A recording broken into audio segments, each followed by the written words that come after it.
جل جلالہ عم نوالہ وتم برہانہ اعظم شانہ کہ عظیم کلام قرآن مجید برہان رشید کی آیات بینات کے ساتھ اس ماہانہ محفل پاک کا آغاز کیا ہے۔ اللہ رب العزت ہم سب کا یہاں حاضر ہونا اور صاحب خانہ کا یہ اہتمام و انصرام کرنا اپنی بارگاہ میں شرف قبولیت عطا فرمائے۔ اللہ رب العزت کا ذکر، یاد الہی، یاد الہی ہر دکھ کی دوا ہے، ہر مرض کی شفا ہے، اور مومن کی یہ شان ہے، دل کا اطمینان ہے۔ اللہ رب العزت نے اپنے پاک کلام میں ارشاد فرمایا، الا بذکر اللہ تطمئن القلوب، خبردار یہ دنیا کی موج مستیاں، یہ دنیا کی محویت، یہ دنیا کا مال اور دولت، یہ دنیا کے رسوم و رواج، کوئی چیز بھی تمہیں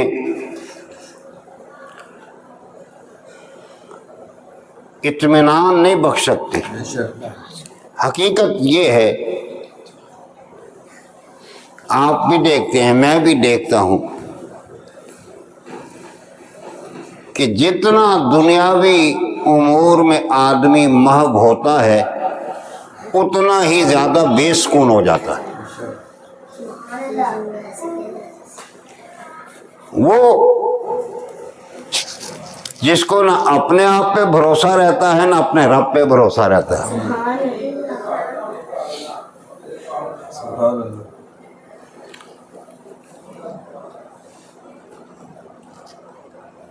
چلنا ہے تو بڑا ڈر ڈر کے، کوئی چھین نہ لے، کوئی مار نہ دے۔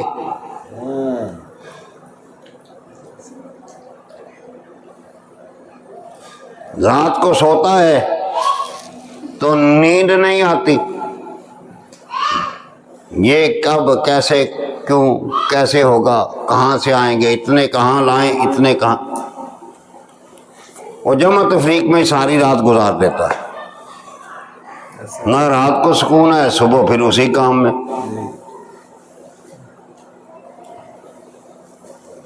اس کو اس بے سکونی کو دور کرنے کے لیے سکون کے کئی ہیلے کرتا ہے انسان۔ کوئی کلبوں میں جائے گا، کوئی گانے باجے سنے گا، یا کوئی نشہ کرے گا، لیکن ان سے بھی سکون آتا۔ اللہ رب العزت نے فارمولہ یہ بتایا کہ سکون کے متلاشی ہو تو پھر خبردار ہو جاؤ، نہ ان گانے باجوں سے سکون ملے گا، نہ اس مال و دولت سے سکون ملے گا، نہ اس جستجو سے سکون ملے گا۔ سکون ملے گا تو ذکر ہو سے ملے گا، ذکر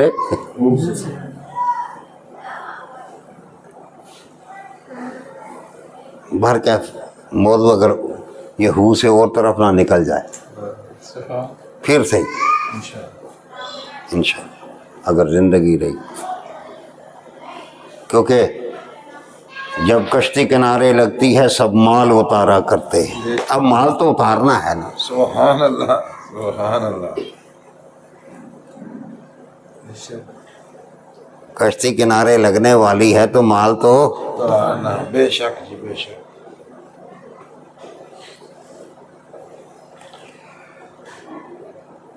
یعنی اللہ نے خبردار کر کے فرما دیا ایسی چیزوں میں سکون نہ تلاش کرو، سکون ہے تو میرے ذکر میں ہے، میری یاد میں ہے.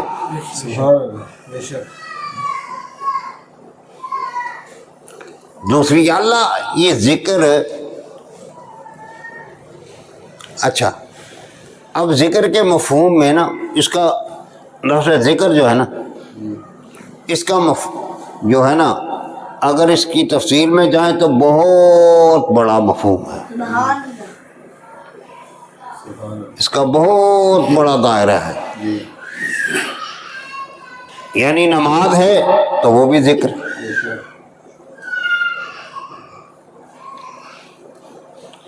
روزہ بھی ذکر کا ہی مصداق، حج ذکر کا ہی نام.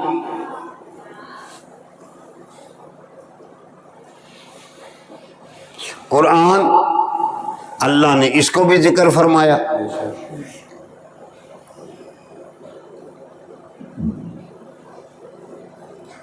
اس کا مطلب یہ ہوا کہ ذکر کا مفہوم بہت بڑا ہے. یعنی یا نماز سے سکون ملے گا، اللہ کے گھر کی زیارت سے سکون ملے گا، یا قرآن سے سکون ملے گا. لیکن انسان اس طرف آتا یا اللہ یہ ذکر کریں کتنا، کب کریں. ارشاد ہوا وَسَبِّحُوهُ بُكْرَةً وَأَصِيلًا، صبح شام اپنے رب کا ذکر کرو. سبحان اللہ. کیا بات. اب رہا یا اللہ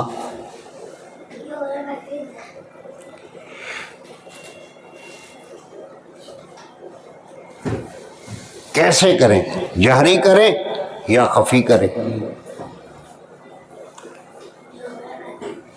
اللہ خفی کو بھی جانتا ہے اور جہری کو بھی جانتا ہے. سبحان اللہ.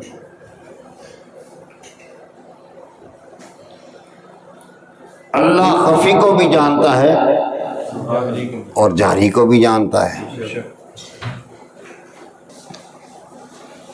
ذکر خفی کرتا ہے نا تو اسی لیے یہ صوفیاء بالخصوص نقش بندی بابے یہ ذکر خفی بھی کرتے ہیں اور اس اپنے سانس کے ساتھ ذکر قلبی کرتے رہتے ہیں. ذکر بس دل کے ساتھ. انہوں نے اپنے ہر سانس کو بھی ذکر سے غافل نہیں کیا ہوتا. ہر یعنی وہ ایک علیحدہ مسئلہ ہے، جیسے کسی شیخ نے تعلیم فرمایا ہو کہ بعد یہ کہتے ہیں کہ اللہ اندر کی طرف اور ہو کی ضرب دیتے ہوئے قلب کی طرف.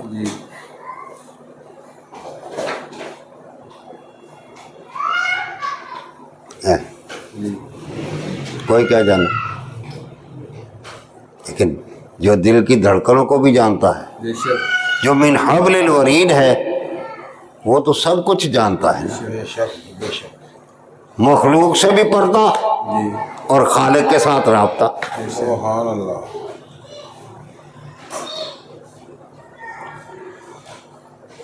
اور جہری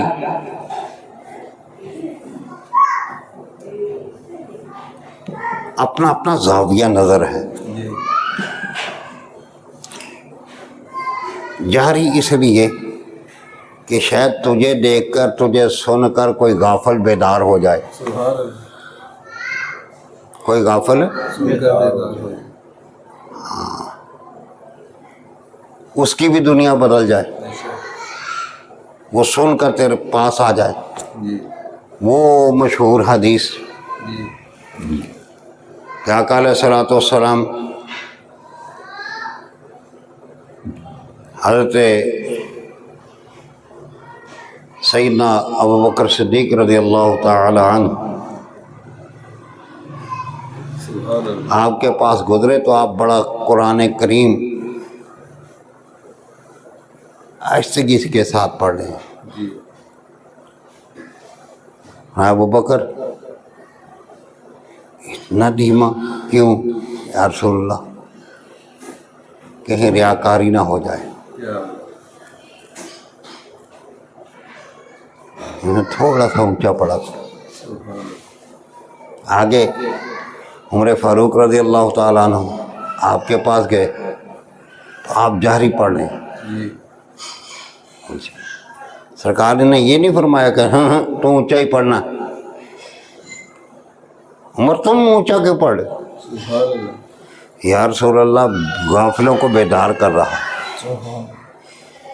سبحان اللہ. تھوڑا سا مقصد یہ وہ آگے جو معاملات ہیں نا جی صوفیاء کے, بھائی نماز بھی ذکر ہے, ہاں جی نمازیں بھی دو قسم کی ہیں. جی نماز جہری ہے. ہاں جی کتنی نماز جہری؟ کتنی؟ 3 نمازیں جہری ہیں. 3 میں ہم اونچی آواز سے قرات کرتے ہیں. 2 خفی ہیں. جی تو یہ دونوں جائز ہوا کہ نہیں؟ جی ہاں اللہ رب العزت کے حضور ہر وقت دعا یہ کرنی چاہیے کہ مولا ہمیں ریاکاری سے محفوظ رکھ. بس مالک سے اخلاص کی دولت مانگتے رہو. وہ میرے جیسا نا, میں کہتا ہوں جی ایک مثال ہے کہ جی بڑا کھچتنو کہ اللہ اللہ کریں گے تو وہ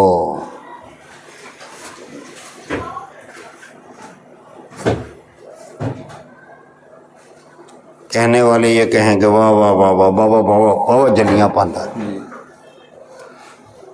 تو دنیا والوں نے تو کہہ دیا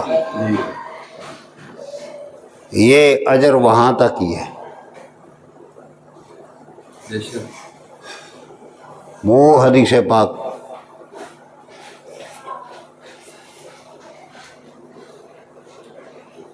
ہاں بھائی کیا کرتا رہا, دنیا میں گیا تھا, کیا کیا؟ کوئی کہے گا نمازیں پڑھتا رہا, کوئی کہتا تھا قرآن بڑا پڑھتا تھا. اللہ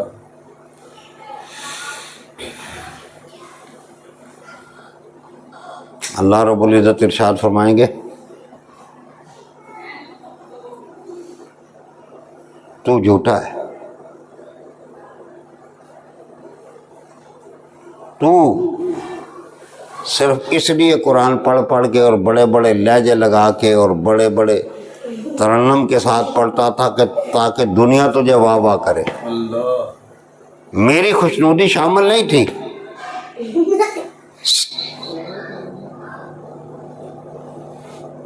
میری خوشنودی شامل نہیں تھی. میری رضا نہیں, تیرے میں اخلاص نہیں تھا, لہذا اللہ تو جو چاہتا تھا تجھے دنیا میں مل بھی گیا, اب آخرت میں تیرا حصہ کوئی نہیں, فرشتوں لے جاؤ اس کو. اللہ اسی طرح حاجی بے شک سخی سارے, اس کا مطلب ہے کہ کوئی عبادت بھی ریاکاری سوائے ایک عبادت یا ایک چیز کے متعلق ملتا ہے کہ جو قابل قبول ہے, سبحان اللہ وہ ہے درود پاک. سبحان اللہ ماشاء اللہ کیا بات. درود پاک ریاکاری میں بھی پڑھو گے تو پھر بھی بارگاہ رب العزت میں قبول ہی قبول. سبحان اللہ ہاں دوسرے اسماء الہی کا ذکر کر وَلِلَّهِ الْأَسْمَاءُ الْحُسْنَى. یہ ہمیں جو بزرگان دین نے تعلیم فرمایا، یہ ختم خواجگان جو ہم پڑھتے ہیں، یہ مختلف اذکار کا مجموعہ ہے.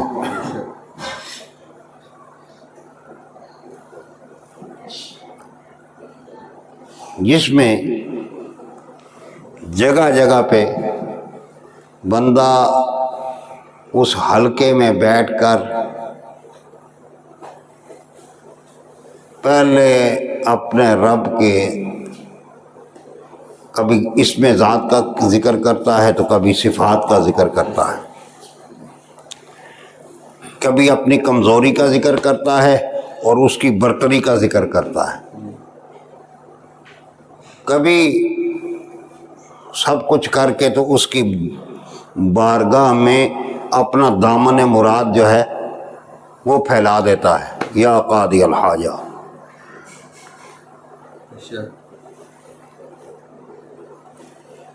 یہ پہلے اتنا پڑھنا پھر یہ اخیر پہ کیوں؟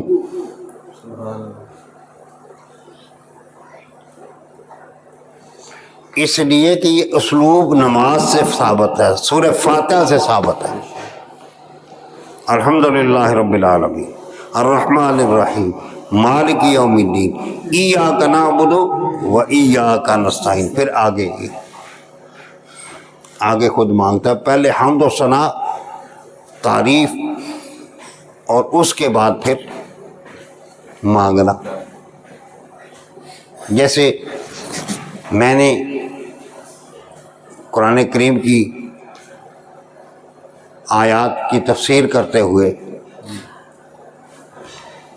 آپ کو یہ بتایا تھا کہ کوئی بھی کار خیر کر کے اللہ رب العزت کی بارگاہ سے مانگنا، دعا مانگنا، یہ سنت انبیاء ہے. بتایا تھا غالباً سورہ بقرہ کی کسی آیت کی تفسیر کرتے ہوئے.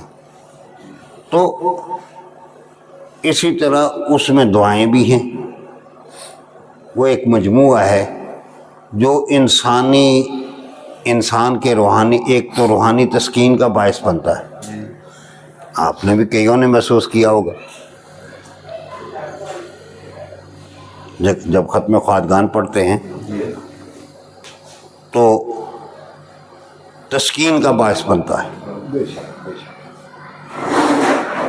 دوسرے اس کے جو روحانی فیوز و برکات ہیں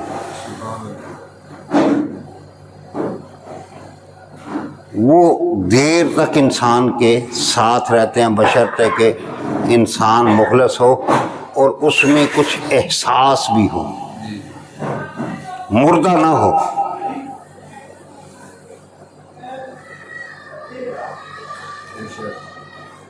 بھائی مردے کو چونڈیاں کاٹو، کچھ احساس ہوگا، فالج ہو جسم پہ تو وہ دیکھنے والے. اسی طرح جب ہم ذکر کریں تو دیکھیں کہ کیا یہ ذکر، جب ذکر اپنے آپ پہ وارد کر کے کریں گے نا، تصور یہ ہو کہ مولا میں تیری بارگاہ میں بیٹھا، اب تو میرے سامنے، جیسے ایک مجرم حاکم کے سامنے گڑ گڑاتا ہے کہ معاف کر دے، معاف کر دے، خطا کی ہے، خطا کار ہوں، اعتراف کرتا ہوں، معاف کر دے. تو کسی کا گڑ گڑانا اس کو پسند آ جاتا ہے، لیکن وہ تو اتنا رحیم اور کریم ہے کہ جب کوئی اس کے حضور، مثلا اتنے ہم بیٹھے ہیں شاید ہم کئی کیسے گناہ گار سے آ کر ان میں کوئی ایسا ایک ہو، کوئی دعا مانگنے والا ہو تو تب بھی بات بن جائے، اور شاید کوئی پیچھے آمین کہنے والا ہی ایسا ہو کہ جس کی آمین کی برکت سے ہی سب کی قبول ہو جائے۔ اللہ رب العزت عمل کی توفیق عطا فرمائے۔